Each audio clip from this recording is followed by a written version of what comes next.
el correspondiente al jueves de la semana en curso, jueves 4 de abril del año 2024. Antes del comentario de hoy, quiero a usted recordarle dos fechas que, si bien han pasado inadvertidas, más la segunda que la primera, pero vale la pena mencionar las dos, simplemente de pasabolas, diría.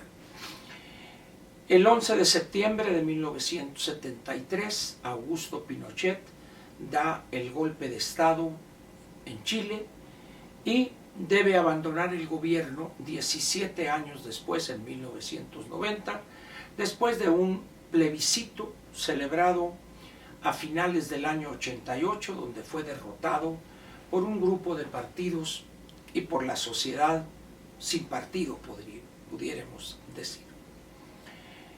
El año pasado se cumplieron los 50 años de ese golpe. En Chile hubo celebración, recordar eso, y hubo también voces no solo condenatorias, sino sensatas en torno a la necesidad de hacer una evaluación objetiva de por qué pasó eso, es decir, cuáles fueron las causas que llevaron a ese desenlace, qué se logró, cuáles fueron los frutos de eso y cuáles de esos frutos se conservan y cuáles no, y a cambio de esos que no se conservan, qué es lo que la sociedad chilena ha desarrollado para reemplazar aquello. La otra fecha que vale la pena recordar es el golpe de Estado dado por los militares brasileños. Si no me equivoco, el que encabezó ese golpe fue el almirante Castelo Branco. Derrocó al gobernante João Goulart, acusándolo de estar a favor de los comunistas, de la línea cubana, etcétera, etcétera. Eso fue en 1964.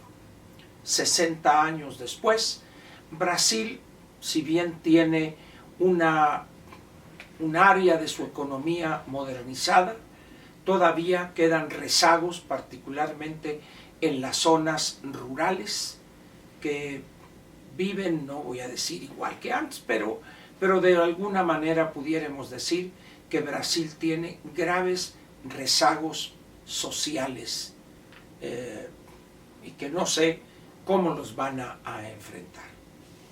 Pero son dos fechas interesantes cuando hoy en el mundo estamos viendo el surgimiento o resurgimiento de gobiernos que llegan al poder o llegan al gobierno, valga la redundancia, por la vía democrática, y lo primero que hacen es preparar la abolición de la vía democrática para entronizarse en el poder.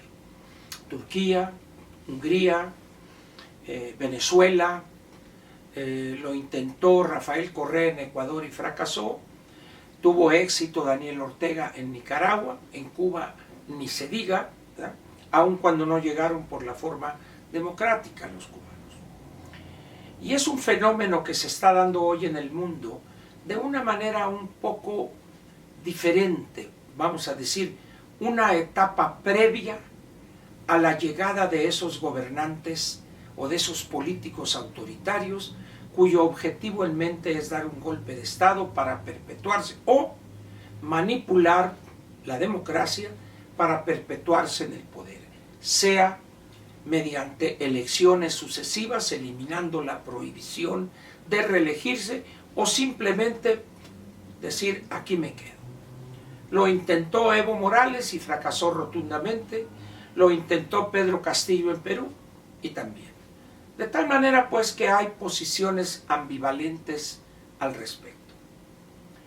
Pero se está generando hoy una posición interesante en países catalogados en mayor o menor medida como democráticos. Hay una institución en los Estados Unidos, el Pew Research Center, que hace estudios demoscópicos de gran alcance. Sus muestras abarcan decenas de miles de encuestados y son estudios profundos sobre temas muy relevantes para un número importante de países. Recientemente han dado a conocer un estudio sobre la visión o las actitudes que tienen algunos países o la sociedad de algunos países en torno a un gobierno autoritario y los logros o los frutos que daría un gobierno autoritario, para ponerlo de alguna manera. México está incluido en esa muestra y es muy curioso cómo casi las cuatro quintas partes de los mexicanos no verían mal un gobierno de mano dura o autoritario, como guste usted, siempre y cuando ofreciere resultados tangibles, pronto palpables, en materia de un mejoramiento de la calidad de vida y en cuestiones como empleo, seguridad, salud, etc. Hace unos cuantos años, un tiempo muy corto, la llegada de un personaje sui generis a la presidencia del país hermano de El Salvador, señor Bukele, desató una serie de críticas primero y señalamientos con los peores adjetivos que usted pudiera imaginar. Dictador, no respeta los derechos humanos, tirano, lo que usted guste y mande. Sin embargo, he leído sendos artículos sobre lo que sucede en El Salvador de periódicos, o El País, por ejemplo, o algunos otros de habla inglesa, donde ellos van y le preguntan a la gente que durante casi 20 años sufrió los estragos de la violencia de la Mara Salvatrucha. Y dice la gente: estamos contentos, salimos a la calle, está llegando inversión, etcétera, etcétera. En México las condenas no se han hecho esperar. Yo no he escuchado en los espacios públicos una sola voz que diga: bueno, señores, que decidan los salvadoreños, excepto quizá la de Ángel Verdugo. Pero la totalidad prácticamente de los opinantes condenan el experimento o lo que está sucediendo en El Salvador. Y aquí la pregunta vale la pena hacerla como consecuencia de este resultado. El título se lo daré mañana de este estudio y la carátula se la voy a mostrar. Cuando estamos criticando lo que está sucediendo en El Salvador y en México, el estudio encuentra que prácticamente las quintas partes verían con no malos ojos un gobierno autoritario de mano dura en México, siempre y cuando ofreciere resultados. ¿No le parece a usted que hay una contradicción en eso? Por un lado, criticamos lo que sucede en El Salvador, que Bukele esto, Bukele el otro. Si en un determinado momento una de las dos candidatas plantea la construcción de una cárcel de altísima seguridad, e inmediatamente las voces de los buenaonditas, de los políticamente correctos, se le echan encima. El tema desapareció de la narrativa de la ingeniera pronto ante los señalamientos, pero la pregunta ahí queda: ¿cómo enfrentar el crimen organizado y el no organizado en México después de 5 años, 4 meses de complicidad y de impunidad total de facto otorgada por este gobierno a los grupos criminales? Terminará el gobierno actual con casi 200,000 homicidios dolosos y cientos de miles de desaparecidos, que para fines prácticos podríamos decir que fueron asesinados también. ¿Cómo explicar esta actitud de la sociedad mexicana? Que por un lado hay una condena abierta al presidente Bukele y por otro lado están manifestando su apoyo a un eventual gobierno de mano dura. Y la demanda o la exigencia de ese apoyo, entre comillas, sería que acabe ya la inseguridad y la violencia. ¿Cómo enfrentar el problema?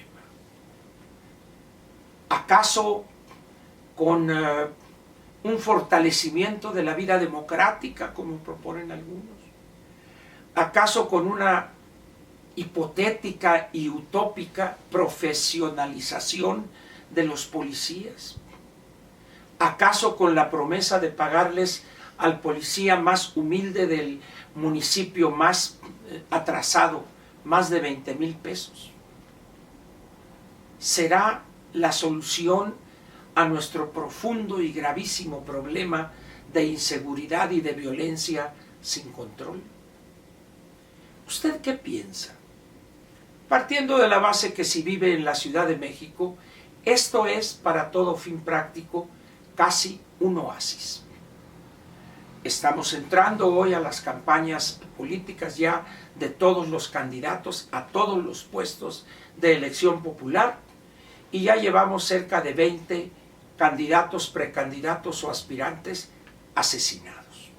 A la luz del día, enfrente de todo el mundo, de sus seguidores, de la audiencia que asiste a un mitin, y nada ha sucedido para capturar o al menos identificar a los responsables materiales e intelectuales. Eso explicaría de alguna manera esa simpatía con un gobierno de mano dura, por ponerlo de alguna manera para fácilmente identificarlo.